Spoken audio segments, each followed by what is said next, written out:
rencana yang mulia. Tuhan berkati acara ini dari awal hingga akhir, semuanya berjalan dengan baik. Terima kasih Bapak, terima kasih Yesus. Di dalam nama Tuhan Yesus Kristus kami mengucap syukur. Haleluya, haleluya.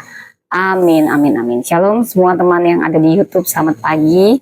Di YouTube Empower Woman, juga saudaraku yang ada di TikTok, di mana saja ya, Tuhan memberkati. Saya mohon maaf kalau sedikit telat hari ini, tapi saya percaya tidak akan mengurangi berkat Tuhan, dan saya percaya 2-3 orang berkumpul dalam nama Tuhan, Tuhan hadir. Baik saudara, saya undang Anda semua sebelum kita deklarasi iman, saya undang kita bernyanyi dari mungkin lagunya yang sedikit ceria ya. Kita langsung awali dengan lagu Pendeta Niko ya. Saya suka sekali lagu ini. Yes, selamat pagi Indonesia, selamat pagi pulau-pulau, selamat pagi semuanya. Tuhan memberkati. Apa kabar Pulau Kalimantan, Pulau Sumatera? Selamat pagi, damai sejahtera memenuhi Indonesia, memenuhi semuanya. Katakan dengan segenap hati, bersama malaikat di surga. Nyanyikan dengan penuh, nyanyikan kidung pujian. Bermazmur bagimu, muliakan namamu, Yesus, aku memujimu. Angkat tanganmu saudaraku, tanganku ku angkat padamu. Masuk dalam hadiratnya, masuk dalam hadiratmu. Rasakan kasih Tuhan, rasakan kasih-Mu, ku jadi milikmu. Yesus, aku menyembah-Mu. Hosana, hosana. Hosana, hosana, aku memuji-Mu. Haleluya, haleluya, aku menyembah-Mu. Kami memuji, kami menyembah, kami memuliakan namamu, Allah yang maha agung, Allah yang maha besar. Tidak ada yang seperti Engkau. Terima kasih Tuhan.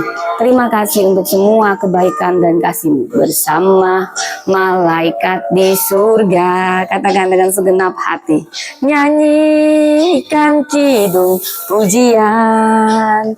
Diberkati Indonesia, selamat pagi Indonesia. Berkat Tuhan melimpah atas Indonesia, atas kita semua.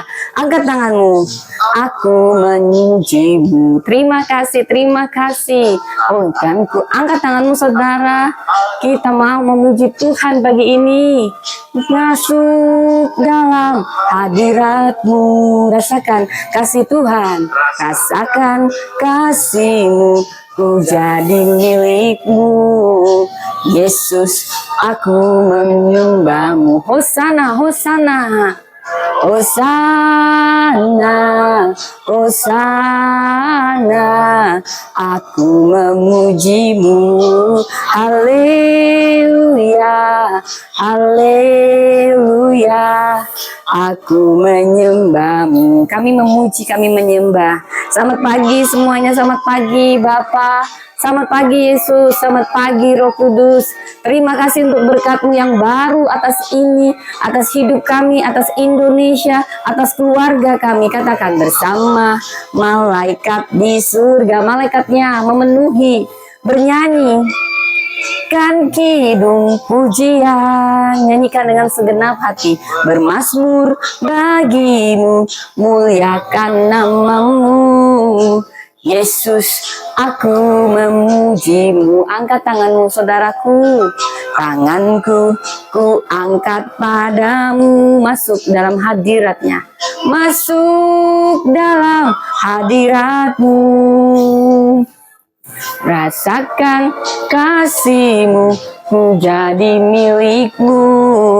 Yesus, aku menyembah-Mu. Hosana, hosana, hosana, hosana. Angkat tanganmu, aku memuji-Mu.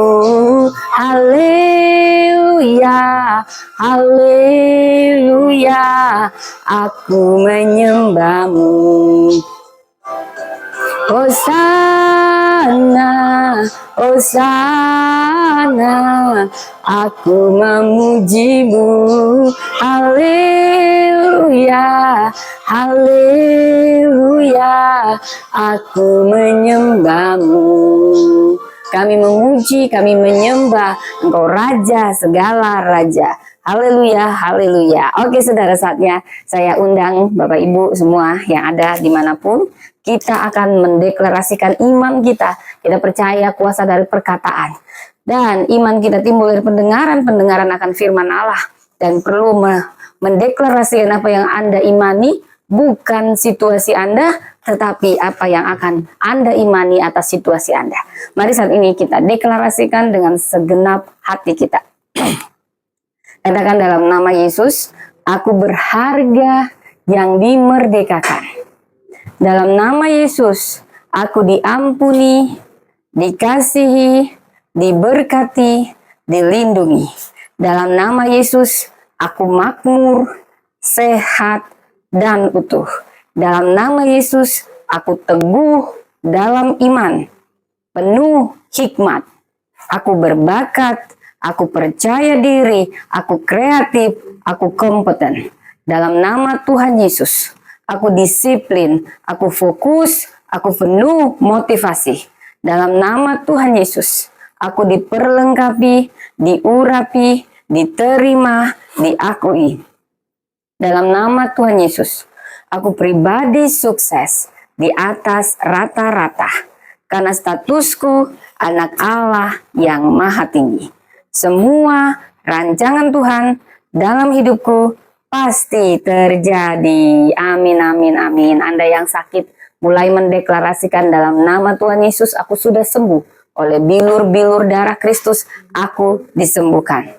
Anda yang mungkin juga sedang kesulitan finansial dan butuh terobosan, maka perkatakan dalam nama Tuhan Yesus terjadi terobosan finansial.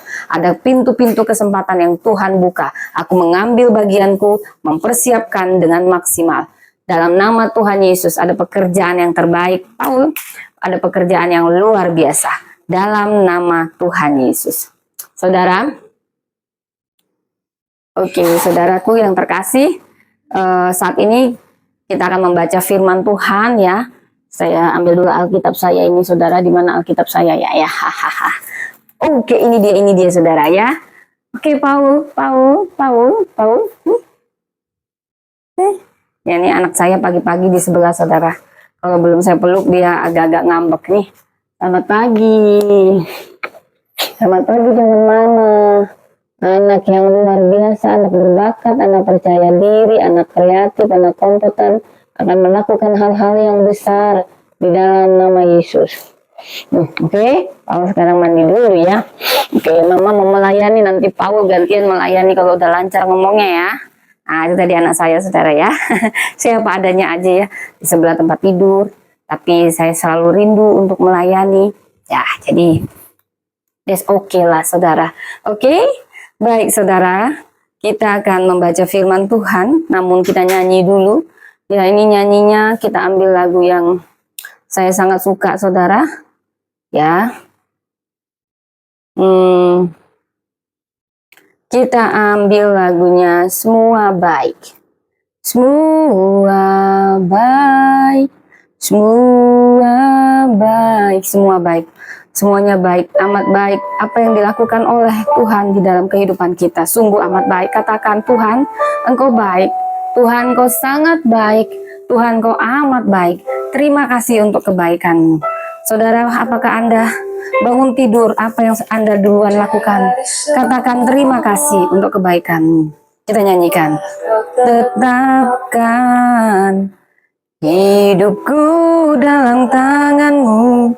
Dalam rencana-Mu Tuhan, rencana indah. Rencana indah telah Kau siapkan bagi masa depanku yang penuh harapan. Katakan dengan segenap hati, saudaraku. Semua Semua, apapun situasimu, katakan dengan penuh iman, semua baik Tuhan. Kau turut bekerja dalam segala sesuatu. Stop mengeluh saudara, stop meragukan Tuhan. Mulai ucapkan syukur, walau kau mau nangis, nangislah saudara. Katakan semua baik. Semua baik Tuhan, apa yang kau rancangkan dalam kehidupan kami, semua baik, teramat baik. Kau turut bekerja dalam segala sesuatu untuk mendatangkan kebaikan. Kau yang membuat hidup kami berarti, Kau yang memberi kami misi yang besar, Kau yang mengubah air mata kami menjadi sukacita. Katakan, dari semula lah Kau tetapkan hidupku dalam tangan-Mu, dalam rencana-Mu Tuhan. Apapun yang terjadi saudara, katakan kebaikan Tuhan. Rencana Dia begitu besar, tidak terselami. Siapkan bagi masa depanku yang penuh harapan. Katakan dengan segenap hati, semua baik. Semua baik, semua baik. Apa yang telah Kau perbuat di dalam hidupku, katakan dengan segenap hati, semua baik Tuhan. Kau selalu baik sekalipun kami tidak mengerti, sekalipun situasinya melihat kacamata kami tidak sesuai yang kami harapkan, tapi mau kami katakan dari lubuk hati kami, semua baik, semua baik, semua baik, semua baik di dalam tangan-Mu. Katakan dengan segenap hati, semua baik. Apa yang telah Kau perbuat di dalam hidupku, katakan dengan segenap hati, semua baik. Sungguh teramat baik. Kau jadikan hidupku berarti. Kau yang menjadikan hidup kami berarti Tuhan. Hidupku, Kau jadikan hidupku, Kau jadikan hidupku berarti. Kau yang menjadikan hidup kami berarti. Terima kasih saudara. Selanjutnya kita akan membaca firman Tuhan saudara. Mari kita deklarasikan tentang firman Tuhan. Aku percaya Alkitab ini adalah firman Allah yang akan menuntun hidupku, memberi aku hidup yang penuh berkat, membawa aku dari kemenangan menuju kemenangan dalam nama Tuhan Yesus. Alkitab adalah firman Allah, dan Allah pertama sekali berfirman dan kita bisa melihatnya di dalam Alkitab. Alkitab bukan berisi firman Allah, tetapi Alkitab adalah firman Allah sendiri. Baik saudara, mari kita baca dari Yehezkiel 37 saudara. Kita akan membaca dari Yehezkiel 37. Kebangkitan Israel ayat 1 sampai dengan 14. Kuasa Tuhan melingkupi aku, dan Ia membawa aku keluar dengan perantaraan Roh-Nya. Ia menempatkan aku di tengah-tengah lembah, dan lembah ini penuh dengan tulang-tulang. Ia membawa aku berkeliling melihat tulang-tulang itu, dan sungguh jumlahnya amat banyak di permukaan lembah itu. Lihat, tulang-tulang itu amat kering. Ia berfirman kepadaku, bernubuatlah mengenai tulang-tulang ini, dan katakanlah kepadanya, hai tulang-tulang yang kering, dengarlah firman Tuhan. Beginilah firman Tuhan Allah kepada tulang-tulang ini. Lihat, aku memberi nafas ke dalammu supaya kamu hidup kembali.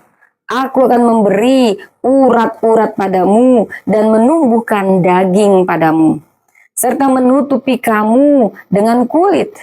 Aku akan memberikan kamu nafas supaya kamu hidup kembali. Maka kamu akan mengetahui bahwa Akulah Tuhan. Lalu aku bernubuat seperti yang diperintahkan kepadaku. Sementara aku bernubuat, terdengarlah bunyi, sungguh bunyi derak-derik, dan tulang-tulang itu saling menyatu satu sama lain. Sedang aku mengamat-amatinya, lihat, ada urat-urat padanya, dan daging pun tumbuh. Kemudian kulit menutupinya, tetapi mereka belum bernapas. Firman-Nya kepadaku, bernubuatlah kepada nafas itu, bernubuatlah hai anak manusia, dan katakanlah kepada nafas itu, beginilah firman Tuhan Allah, hai napas, datanglah dari keempat penjuru angin dan berembuslah ke dalam orang-orang yang terbunuh itu, supaya mereka hidup kembali. Lalu aku bernubuat seperti yang diperintahkannya kepadaku. Napas itu pun masuk ke dalam mereka, sehingga mereka hidup kembali dan menjejakkan kakinya bala tentara yang sangat besar. Firman-Nya kepadaku, hai anak manusia, tulang-tulang ini adalah seluruh kaum Israel. Sungguh mereka sendiri berkata, tulang-tulang kami sudah kering dan pengharapan kami sudah lenyap, putuslah hidup kami. Sebab itu bernubuatlah dan katakan kepada mereka, beginilah firman Tuhan Allah. Sungguh aku membuka kuburku dan membangkitkan kamu dari dalamnya, hai umatku, dan aku akan membawa kamu ke tanah Israel. Kamu akan mengetahui bahwa akulah Tuhan ketika aku membuka kubur-kuburmu dan membangkitkan kamu dari dalamnya, hai umatku. Aku akan memberikan rohku ke dalammu sehingga kamu hidup kembali, dan aku akan menempatkan kamu di tanahmu. Maka kamu akan mengetahui bahwa aku Tuhan yang mengatakannya dan melakukannya. Demikianlah firman Tuhan. Wow, luar biasa ya saudara. By the way, jangan lupa kita minum dulu saudara ya. Saya ambil minum dulu saudara. Oke saudara, saya apa adanya aja ya saudara. Tadi kita udah baca firman, dan sekarang kita akan merenungkan firman. Mungkin saya sambil duduk boleh ya saudara ya.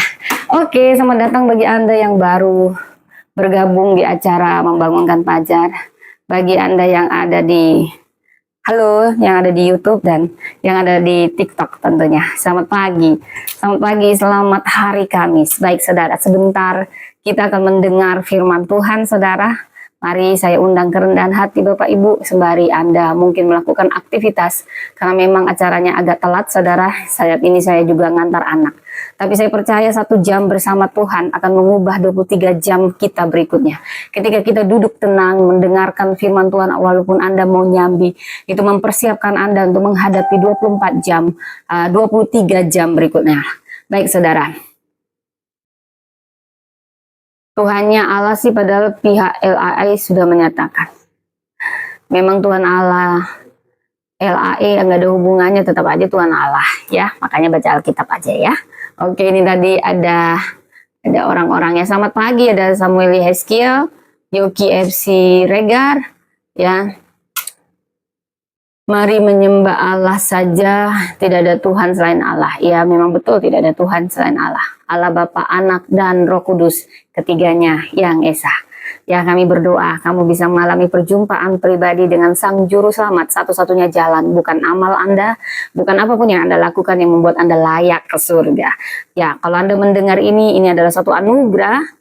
Mana tahu, kita tidak tahu yang namanya kematian bisa terjadi kapan saja. Yang penting Anda sudah mendengar bahwa satu-satunya jalan ke surga hanyalah dalam Kristus Yesus ya.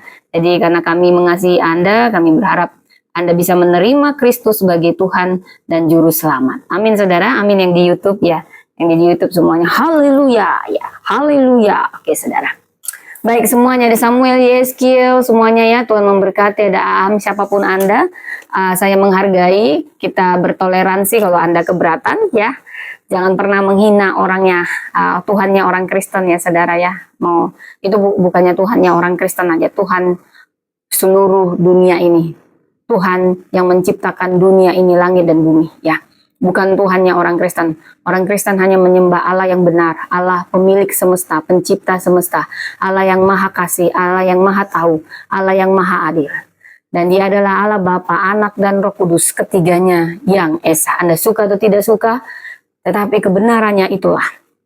Dan Yesus Kristus satu-satunya jalan dari kebenaran untuk kita ke surga, untuk kita dilayakkan masuk surga. Oke, kalau Anda tidak mengerti, Anda cukup merendahkan hati, mengosongkan semuanya, dan membuka hati Anda untuk Tuhan. Tuhan akan menjumpai Anda. Itu adalah suatu anugerah. Lebih baik Anda mengalami Tuhan daripada Anda hanya berteori Tuhan, teori. Tapi Anda tidak pernah mengalami Tuhan, ya kan? Nah, lebih baik Anda mengalami Tuhan, ya. Mungkin sulit dimengerti dengan teori, Anda bisa bernyanyi. Sering ku tak mengerti jalan-jalanmu Tuhan, bagai dibelan. Nah, gak apa-apa tuh. Tuhan senang kerendahan hati kita. Dia senang pertanyaan-pertanyaan kita. Dan firman-Nya berkata, 2-3 orang berkumpul dalam namaku, aku hadir. Tuhan hadir di sini dan Dia akan memulihkan setiap jiwa-jiwa. Baik, saudara, kita berdoa sebelum mendengar firman Tuhan. Tadi pembacaan firman Tuhan, sekarang kita doa. Kita akan mendengar khotbah pemberitaan firman Tuhan. Bapak, terima kasih untuk hari ini kami siap mendengar firman-Mu. Berfirmanlah Tuhan, pakailah mulut bibir hamba-Mu ini sebagai perpanjangan lidah-Mu. Hanya perkataan Engkau, perkataan kebenaran firman-Mu yang hamba beritakan. Terima kasih untuk karunia hikmat, pengetahuan, kebijaksanaan, kefasihan dalam memberitakan hanya firman Allah. Engkau yang menyembunyikan hamba di balik kuasa salib-Mu. Engkau yang melayakkan hamba, menguduskan hamba. Semuanya karena anugerah-Mu Tuhan. Hamba juga berdoa, Engkau yang menemui pribadi lepas pribadi yang bergabung di live TikTok ini bukan suatu kebetulan. Tuhan punya rencana indah, rencana besar di dalam nama Tuhan Yesus. Terima kasih Tuhan, kami mau mendengarkan firman-Mu. Berfirmanlah di dalam nama Tuhan Yesus. Amin, amin, amin. Baik saudara, baik yang ada di YouTube, baik yang ada di TikTok, ya. Ya, Tuhan memberkati, ya. Tuhan senang orang-orang yang rindu dengan kebenaran firman-Nya. Baik saudara, saat ini kita akan mendengarkan firman Tuhan yang saya ambil dari Yehezkiel 37, saudara. Saya sangat diberkati, nubuat yang menghidupkan, ya saudara. Nah, tadi kita sudah baca Yehezkiel, mungkin kita akan gali satu persatu, ya.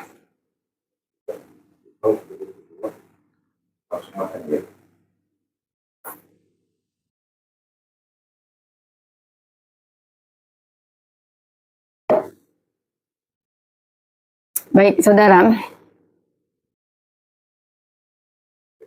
kita akan menggali dulu dari Yehezkiel 37, ya. Semua baik, apa yang telah kau perbuat di dalam hidupku.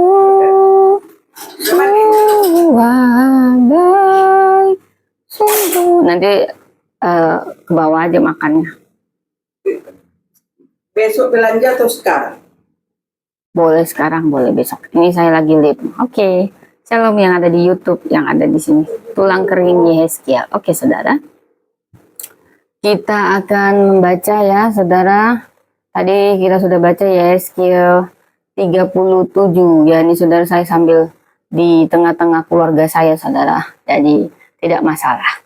Saya apa adanya saja. Siap ini saya mau ngantar anak saya, saudara. Tapi saya mau bagi firman Tuhan dulu dengan penuh kerinduan, ya. Baik. Yehezkiel 37 ayat 1 sampai 14. Kita beri tema. Ikutlah Mama. Oke, maaf saudara ya. Ini ada aja tanya-tanya, mohon maaf ya. Saudara, ini bukan ranah debat ya. Shalom toleransi sih Ibu. Shalom, shalom. Kalau mau debat nanti aja. Yes, terima kasih ya, terima kasih. Oke, tadi kita sudah baca Yeskiel 37 ayat 1 sampai 14 kebangkitan Israel, namun saat ini saya beri tema kebangkitan bangsa yang mati. Ini adalah simbol pemulihan Israel. Ini juga adalah simbol pemulihan harapan kita yang mungkin sudah mati, ya, kebangkitan segala sesuatu. Saudara, saya percaya bukan satu kebetulan ketika Anda mendengar ini, mungkin ada harapan Anda yang sudah mati, impian Anda yang sudah Anda kubur, ada yang Anda tidak bahkan berani lagi untuk bermimpi. Saudara, Tuhan sedang menyentuh Anda. Dia mau menceritakan tentang pemulihan segala sesuatu. Kalau kita tadi baca tentang Yeskiel 37 ayat 1 sampai 14, bagaimana tulang-tulang kering. Kalau dari segi kesehatan kita bicara tulang-tulang kering, saudara, itu artinya ini sudah lama mati. Kalau masih matinya lama, baru ya saudara, kayak Lazarus dibangkitkan, dia matinya itu baru beberapa jam. Banyak juga orang yang kesaksian saudara, dia mati misalnya jam 6 sore, bangkit jam yang nggak jauh-jauh dari jam segitu. Tapi saudara, kalau kita bicara tentang tulang-tulang kering, itu artinya kematian yang sudah lama terjadi. Itu butuh membuat tubuh kita dari daging menjadi tulang-tulang kering, itu butuh tahunan saudara. Dan itu tergantung kondisi mayat Anda. Kalau Anda, misalnya kalau orang Kristen pakai peti ya saudara, kalau pakai peti dia lebih lama, apalagi dikasih formalin, itu lama, bisa bertahun-tahun, baru bisa jadi tulang kering, saudara. Bahkan ada yang utuh, kalau mumi ya, dia dibalsemin terus sampai mayatnya selalu utuh, dikasih pendingin ya, saudara. Tapi kita mau mati yang wajar lah, yang mungkin tidak segitunya gitu ya. Mungkin itu butuh sekitar setahun, 2 tahun baru jadi tulang-tulang kering. Mungkin yang non-Kristen dia langsung kubur. Nah kalau keadaan kematiannya juga ngeri, itu lebih cepat lagi busuknya. Jadi saya harus menceritakan secara detail, saudara, bagaimana proses terjadinya tulang-tulang kering. Mungkin kita harus bahas ayat ini, karena ini menceritakan bagaimana ya Allah membawa nabinya masuk ke lembah kering yang penuh tulang belulang. Artinya kematiannya ini sudah lama terjadi. Mungkin ada yang sudah mati 50 tahun yang lalu, ya tulangnya kumpulnya tuh, tulang-tulang lah yang nggak hancur, saudara ya. Nah, mari kita bahas satu persatu. Tadi ayat 1, lalu kekuasaan Tuhan meliputi aku, dan dia membawa aku keluar dengan perantaraan roh Tuhan, dan menempatkan aku di tengah-tengah lembah. Lembah itu penuh dengan tulang-tulang. Jadi apa inti dari ayat 1 ini? Ini punya makna bahwa Yeskiel sedang mengalami penglihatan ilahi yang membawanya ke sebuah lembah penuh tulang-tulang. Coba Anda bayangkan Anda dibawa Tuhan ke lembah penuh tulang-tulang, lembah kering, lembah kematian. Agak ngeri ya saudara ya. Saya mau ke lembah kehidupan gitu ya. Tapi di sini ada makna kenapa Allah kadang melakukan hal demikian. Allah sedang menyatakan kepada nabinya Yeskiel kondisi rohani Israel yang mati dan hancur, tetapi dalam kontrol dan rencana Tuhan. Saudara, mungkin Anda hidup, tapi sebenarnya Anda mati. Rohani Anda mati dan Anda tidak sadar. Saudara, lebih baik ya sebenarnya rohani kita nggak pernah mati. Itu akan memulihkan tubuh kita, sekalipun dia sudah mati, sekalipun dia ini. Karena kita ini terdiri dari tubuh, jiwa, roh. Ya. Dan yang paling tinggi levelnya adalah roh. Saudara, mungkin tubuh kita sehat, tapi kadang kita nggak sadar roh kita mati. Atau sebaliknya saudara, semua harus seimbang, pada dasarnya seimbang. Tubuh akan mempengaruhi jiwa, jiwa akan mempengaruhi roh. Tetapi roh akan mempengaruhi baik tubuh dan jiwa, itu inti dari semuanya.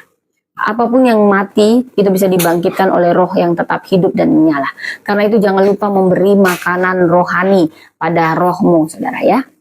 Saudara, saya mau katakan, orang Israel mungkin hidup, tapi sebenarnya sudah lama mati. Harapan mereka mati. Anda mungkin hidup, tapi hidup Anda hampa, tanpa harapan, kosong, hanya hidup ya hidup, tubuhnya saja yang hidup. Tapi jiwanya sudah mati, semangatnya sudah mati, inspirasinya sudah mati, rohnya sudah mati, saudara. Kalau roh kita mati, itu akan mempengaruhi semuanya.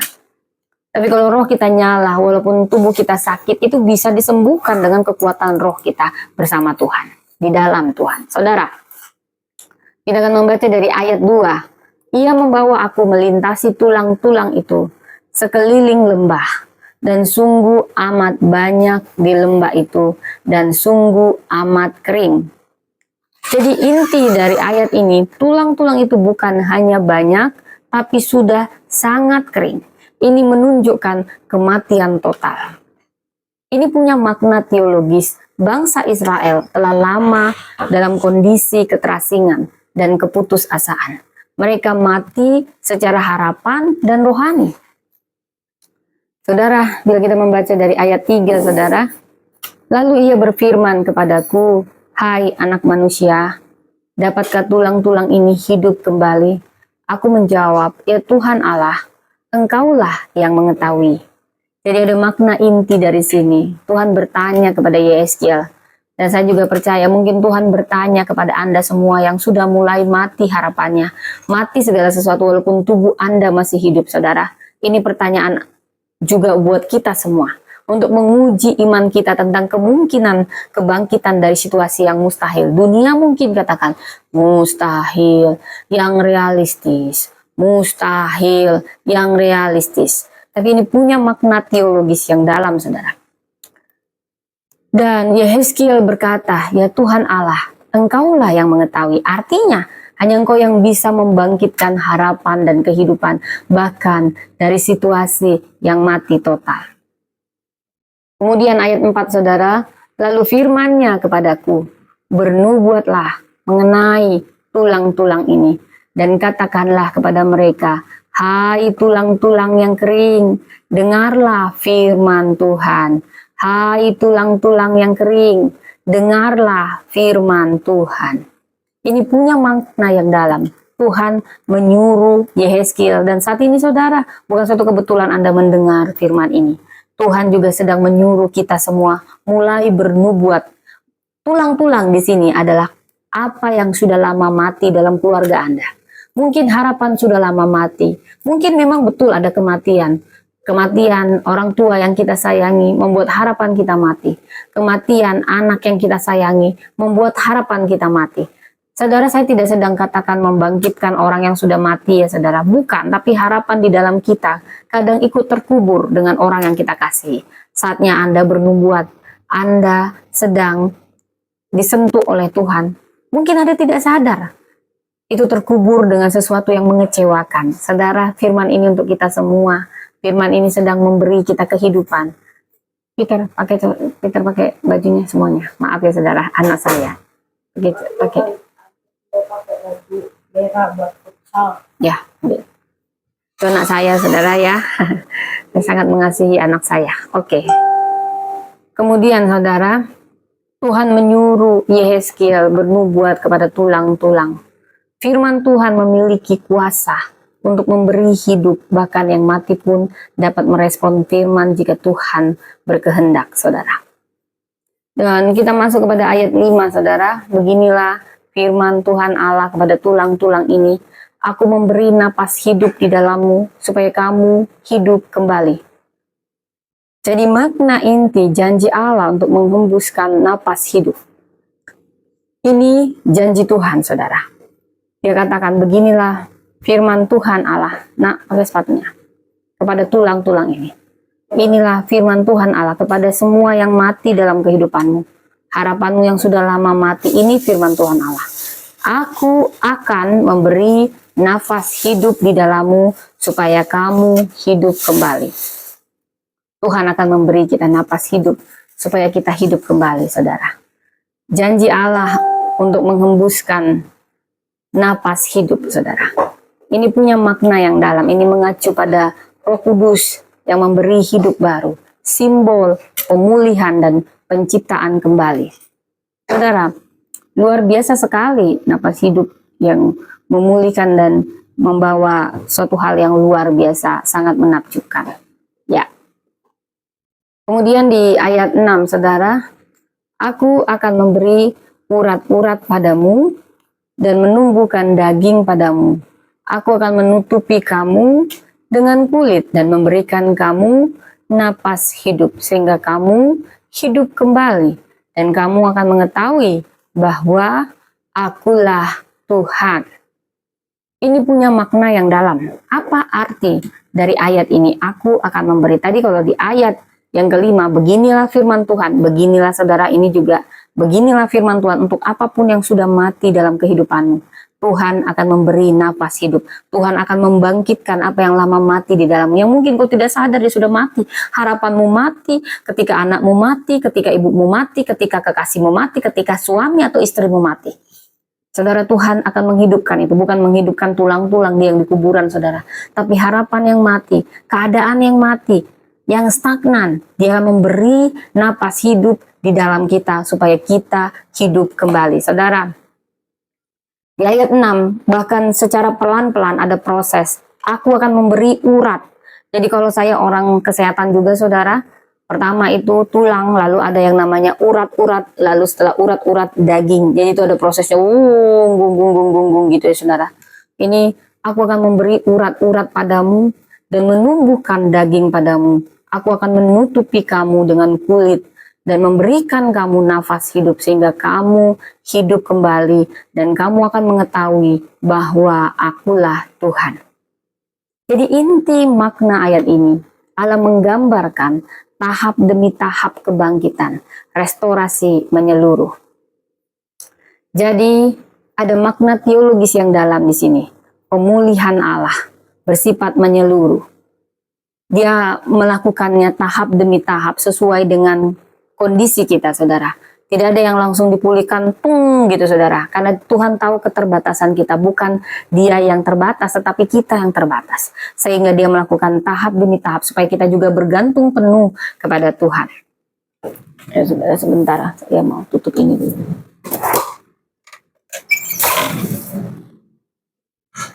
Oke, saudara. Kemudian di ayat 6 tadi, aku akan memberi urat-urat padamu dan menumbuhkan daging padamu, aku akan menutupi kamu dengan kulit dan memberikan kamu napas hidup sehingga kamu hidup kembali dan kamu akan mengetahui bahwa akulah Tuhan. Jadi Allah menggambarkan tahap demi tahap kebangkitan, restorasi menyeluruh. Di sini punya makna teologis yang dalam. Pemulihan Allah bersifat menyeluruh, baik pemulihan fisik, emosional dan rohani, dan semua bertujuan agar umat mengenal siapa Tuhan.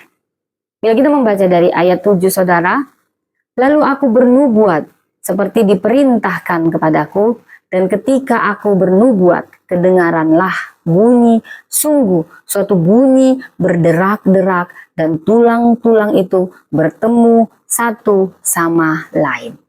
Saudara, ada makna inti yang dalam di sini. Respon terjadi saat firman diberitakan. Proses pemulihan dimulai. Jadi tindakan ketaatan kita atas firman Allah, percayalah saudara, itu akan membuka jalan bagi mujizat dan pemulihan. Ketika ada respon, ketika Allah menyampaikan di ayat 6, maka Yehezkiel, lalu aku bernubuat. Dia melakukan sesuai yang Allah minta. Dan dikatakan di ayat 6, aku akan memberi urat-urat padamu dan menumbuhkan daging padamu, menutupimu dengan kulit. Pertama urat, daging, kulit. Lalu terakhir napas hidup. Lalu kamu akan hidup kembali. Ketahuilah aku Tuhan. Dan Yehezkiel meresponnya apa? Respon Anda untuk firman Tuhan pagi ini, saudara. Respon Anda akan menentukan bagaimana kemenangan yang akan Anda peroleh. Mari kita belajar dari ayat 7. Lalu aku bernubuat seperti yang diperintahkan kepadaku. Dan ketika aku bernubuat, kedengaranlah bunyi, sungguh suatu bunyi berderak-derak. Dan tulang-tulang itu bertemu satu sama lain. Ini ada respon. Jangan diem, meresponlah. Mungkin saat ini Anda sedang mendengar. Ini ada, kok di Eropa semakin punah, yaitu menggenapi. Apa yang terjadi di Eropa tentang kekristenan yang semakin punah itu menggenapi firman Tuhan. Dan saya mau katakan, Anda akan terkejut di Arab Saudi, Anda akan terkejut di Afghanistan, Anda akan terkejut di Cina, Anda akan terkejut di tempat-tempat yang Anda pikir kekristenan tidak bisa. Di Pakistan, sekarang bangkit orang-orang Kristen, semakin dihambat, semakin merambat. Alkitab berkata, yang pertama jadi yang terakhir jadi pertama. Apa yang terjadi di Eropa? Puluhan ribu tahun yang lalu sudah dinubuatkan oleh Alkitab. Begitulah benarnya Alkitab, bahwa kebenaran hanya ada dalam Alkitab. Anda bisa cek apa yang terjadi di Pakistan, bagaimana iman timbul kepada Kristen, kepada Kristus, bukan Kristen, Kristus ya. Agama itu nggak menyelamatkan, saudara. Apapun agama Anda, bukan itu yang menyelamatkan. Yang ditanya di surga bukan agama Anda, tetapi iman Anda. Iman Anda. Iman Anda kepada Kristus, maka Anda layak masuk surga. Kalau Anda bertanya ini, ya kalau di Cina semakin bersinar betul. Penyiksaan, di mana orang Kristen disesah, di mana orang Kristen sama seperti yang terjadi pada zaman Kaisar Nero. Di situ imannya sungguh-sungguh, saudara. Semakin dihambat, semakin merambat. Itulah kekristenan, saudara. Jadi malah kita harus hati-hati. Monyet ya, cerita monyet itu tidak jatuh ketika angin kencang, tetapi angin sepoi-sepoi. Eropa dan orang-orang yang nyaman sekali, mereka sepoi-sepoi. Mereka terlalu nyaman, tidak ada lagi hal-hal yang menggairahkan. Tetapi Tuhan justru menjumpai orang-orang yang militan dalam rohnya, yang siap mati untuk nama Tuhan. Karena hidup bagiku Kristus, mati adalah keuntungan. Saudara, Anda bisa cek, mereka menyala dalam keadaan yang sangat susah, sangat susah. Mereka menyembah Tuhan, haleluya. Bahkan jam 3 pagi mereka hanya mau bersekutu. Beda yang sudah dibangun gereja besar, ada AC, ada ini semuanya nyaman, tidak ada tantangan, justru tidur. Tapi yang ditantang, disesah, Roh Kudus semakin bekerja di hati mereka. Mereka penuh sukacita, walau di penjara sama seperti keadaan Silas dan Paulus yang ada di penjara. Mereka bernyanyi memuji Tuhan. Hanya ini Tuhan, persembahanku, terimalah Tuhan. Ada air mata, ada damai sejahtera yang gak bisa dirasakan. Mungkin gak dirasakan di gereja besar, di gereja yang nyaman di Eropa, sehingga mereka lupa, terlalu nyaman dengan teknologi.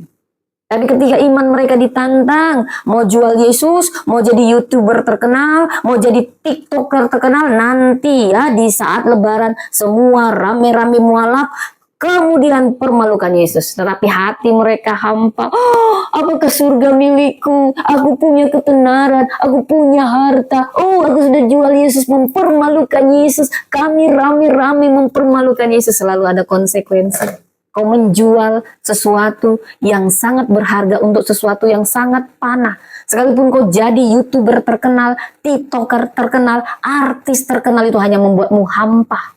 Nanti itu cuma sebentar ketenaranmu itu. Setelah itu kau hampa. Atau kau pura-pura jadi YouTuber. Hai, aku adalah begini-begini. Tapi hatimu hampa.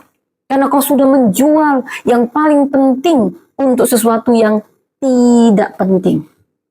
Semua ini berlalu, saudara. Kita semua akan meninggalkan dunia ini, harta kita, ketenaran kita, kehormatan kita. Tapi nanti ada zaman, ada saatnya kita akan dihakimi.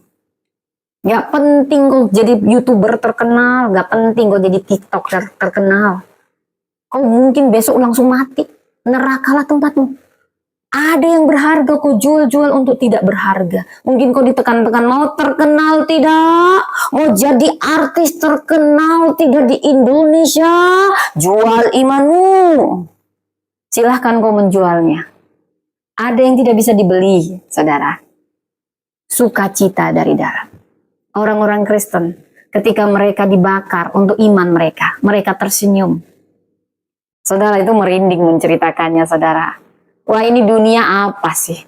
Sebentar juga kita hanya nomor antrian untuk mati. Ya, gak apa-apa lu terkenal jadi artis ya. Lu jual-jual Yesus ya. Gak apa-apa. Tapi neraka adalah tempatmu kalau kau gak bertobat. Tetapi kalau kau bertobat, sekalipun kau gak perlu ganti KTP, kau menyesal, Tuhan masih ada untuk engkau. Apa yang sudah kau jual, hal yang gak penting untuk hal yang penting, masih ada pertobatan kalau kau mendengar ini. Dan Anda semua yang mungkin dikelabui, saya mau katakan jalan kebenaran hanya dalam Kristus Yesus. Gak penting agama Anda apa, tapi iman Anda kepada Kristus, Anda selamat. Saya harus katakan ini, saudara, dunia ini akan berlalu. Sebentar aja, lihat itu gempa bumi, dung dung dung dung dung dung. Itu sudah ada di Alkitab, saudara. Anda mau tahu kebenaran, baca Alkitab dengan kerendahan hati. Semua ada, baik asal muasal dunia ini, apa yang terjadi sampai antikris, kode 66, kecanggihan zaman sudah ada di Alkitab sebelum itu terjadi, saudara. Itulah luar biasanya Alkitab. Yang banyak katanya dipalsukan, padahal yang dimalsukan ini yang cuman untuk kepentingan dia ya. Ya, tapi nggak penting. Mau Anda palsukan, mau ada penyesatan, kebenaran tidak akan pernah kalah. Selalu akan menang, saudara. Baik. Lalu kita masuk lagi ke firman Tuhan. Ini tadi selingan karena ada yang mengusik-usik orang Kristen. Ada Pak Samuel, selamat pagi ya, selamat berjumpa semua ya. Saya berdoa saudara, Anda yang mendengar baik di YouTube, Anda yang mendengar baik di TikTok, saudara, Anda yang sudah menjual Yesus untuk karir Anda, untuk pasangan Anda yang pasangan nyebelin rupanya ya. Banyak gitu kan artis-artis jual imannya, ternyata cerai juga ya kan. Karena semuanya panah ya, semuanya hampa itu saudara. Lu tenar pun Anda. Emang yang mau gimana? Kalau lu udah tenar, hartanya banyak, apa sih? Itu sebenarnya bagaimana kita mencukupkan diri. Gak perlu Anda jual iman Anda. Itu juga menunjukkan betapa Anda tidak punya prinsip dalam hidup ini. Sebentar nangis. Supaya Anda dikasih pakai kerudung lah Anda. Itu siapa itu? Angelina Sondak. Kalau kau denger ini Angelina Sondak, bertobat kau. Banyak sekali munafik pakai jual-jual agama. Apalagi Anda yang dulu militan di dalam Kristus. Hanya karena pasangan Anda tinggalkan Yesus, bertobat. Kami mengasihi Anda. Kami berdoa. Selama masih Anda hidup, masih ada kesempatan. Tapi kalau Anda sudah mati, tidak usahlah ya. Siapa itu yang jual-jual imannya itu? Dapat kok konsekuensi, selalu ada konsekuensi. Tetapi saya mau katakan, bukan karena itu. Kami mengasihi Anda. Siapapun kita, saudara, kita tetap mengasihi mereka yang mungkin menjual Yesus. Mereka hanya tergiur untuk hal yang sementara. Justru kita harus kasihan sama orang-orang yang begitu. Walaupun mereka makin bersinar dengan sinar terang benderang. Perhatikan aja itu yang jual-jual iman. Pasti langsung masuk produser. Dari situlah kita tahu itulah kefanaan. Jalan ke surga itu sempit, saudara. Tapi jalan untuk hal-hal yang gak penting ini. Wah, kamu sudah jual Yesus. Yes. Jadi bintang terkenal. Oke, elu kan. Tapi hatimu hampa. Kau mati. Nerakalah tempatmu. Udah tahu juru selamat cuma Yesus kan, kau jual-jual lagi iman. Kaulah yang bodoh. Oh, nggak boleh. Kita nggak boleh gitu, Ibu Pendeta, nggak boleh begitu. Kita harus mengasihi mereka. Baik, kita tetap mengasihi. Saya senang juga ada yang kembali akhirnya, saudara ya. Selalu ada jalan untuk Anda kembali. Kalaupun Anda terlanjur menjual Yesus saat ini untuk hal yang nggak penting itu Anda dipaksa-paksa, masih ada waktu. Mungkin agama Anda nggak perlu Anda ubah, tapi iman Anda, hati Anda itu yang paling penting. Karena banyak juga orang Kristen nggak jaminan, saudara. Agama tidak jaminan. Iman Anda pada Kristus itulah jaminan. Oke, baik. Nah ini jadinya kemana-mana gitu ya. Karena tadi dibahas tentang Eropa, Amerika, itu sudah ada di Alkitab, Pak. Itulah luar biasanya Alkitab. Yang pertama jadi yang terakhir. Yang terakhir jadi yang pertama, itu sudah ada di Alkitab. Anda cek bagaimana militannya orang-orang Kristen yang ada di Arab Saudi, yang disesah tapi makin beriman, disiksa makin beriman. Dari situlah nampak mana kebenaran yang sesungguhnya. Oke? Kemudian Anda cek di Pakistan, Anda cek di Afghanistan, itu nggak ada pemaksaan. Justru mereka penyiksaan, tapi iman mereka semakin kuat di dalam Tuhan. Itulah iman yang teruji, iman yang murni, saudara. Tapi ada sukacita yang tidak terkatakan. Dan setiap darah martir itu akan menyuburkan kekristenan dimanapun. Dan ada mahkota yang luar biasa yang Tuhan beri. Itu adalah anugerah bagi setiap orang yang diberi kesempatan. Itu pilihan-pilihan dan diberi kekuatan. Anda jangan takut ketika Anda harus menjawab, biar Roh Kudus yang menjawab. Ketulusan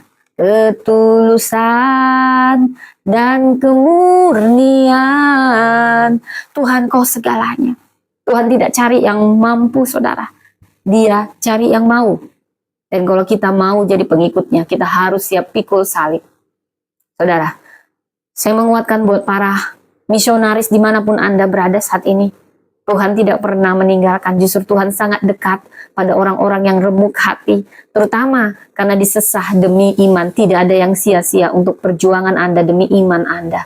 Mungkin dunia katakan, rasain, kapur, oh di semua makian-makian. Itulah yang menunjukkan mereka nggak punya agama ya saudara ya. Siap melempar, wah itu betul-betul nggak ada kasih saudara. Saya semakin bangga jadi orang Kristen.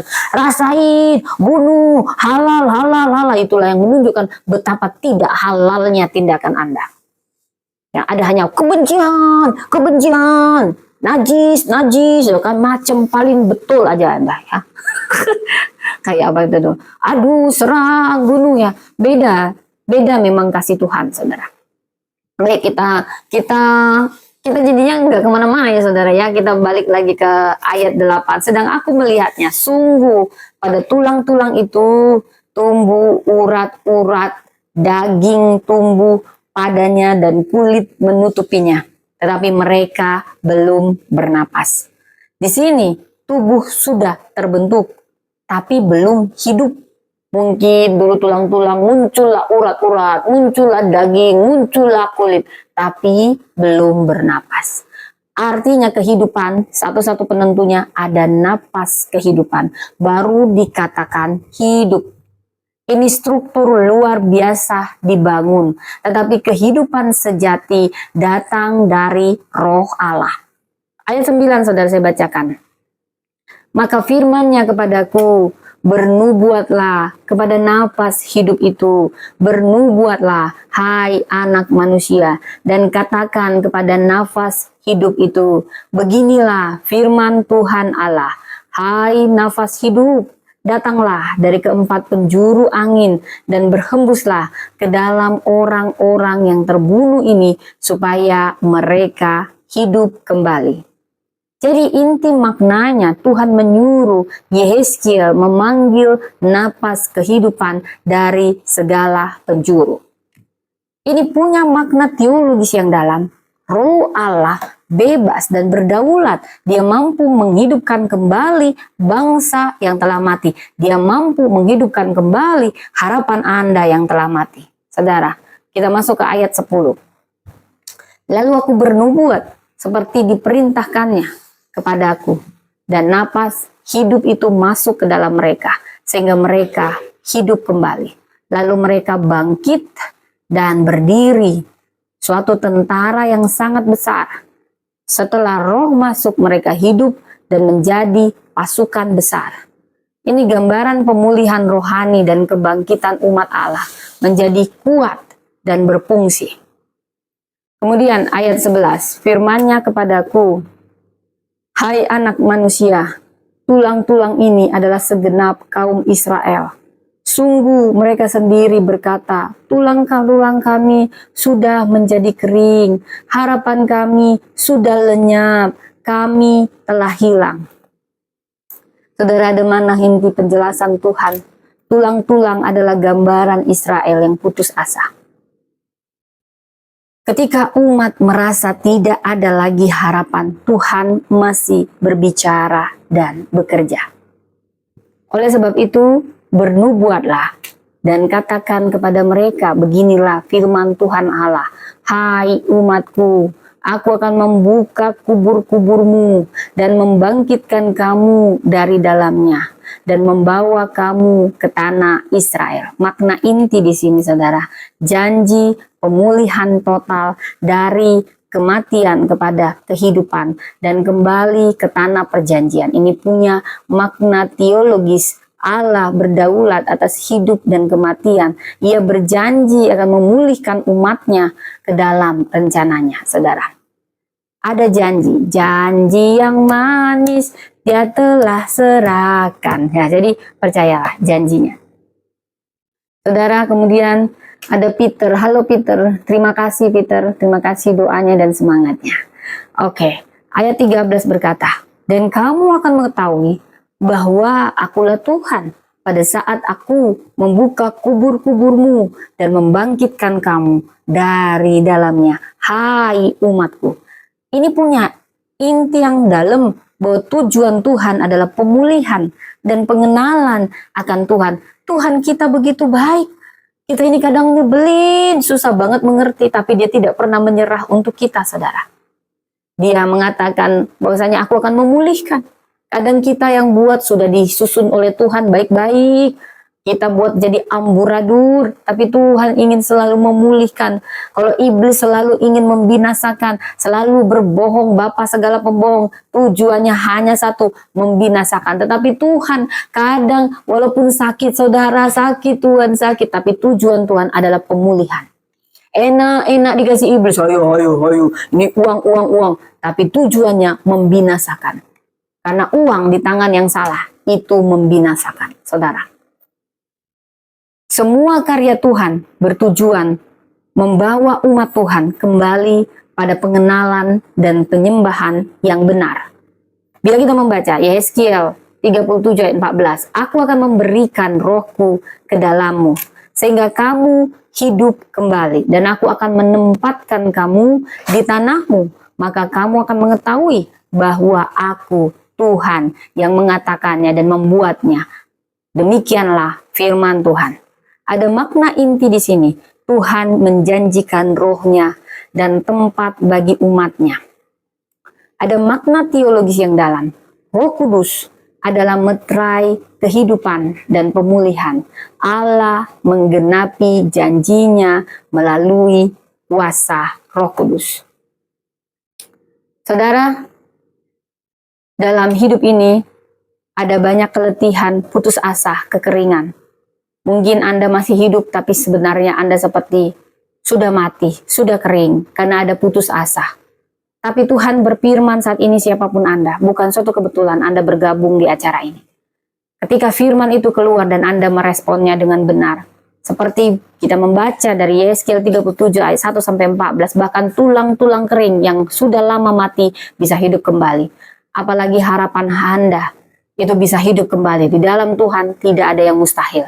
Inilah kuasa nubuat yang menghidupkan, bukan sekedar ramalan, melainkan pernyataan kuasa Tuhan yang menciptakan kehidupan baru di tempat kematian. Mungkin Anda masih hidup, tapi impian Anda sudah lama mati. Tuhan dapat memulihkannya kembali, karena tujuan Tuhan memproses kita hanyalah pemulihan dan kehidupan. Pemulihan beda sama iblis. Iblis kasih kenyamanan hanya untuk kebinasaan karena memang iblis tidak ada lagi momen untuk bertobat. Dia akan dibinasakan di neraka dan dia mencari pengikut.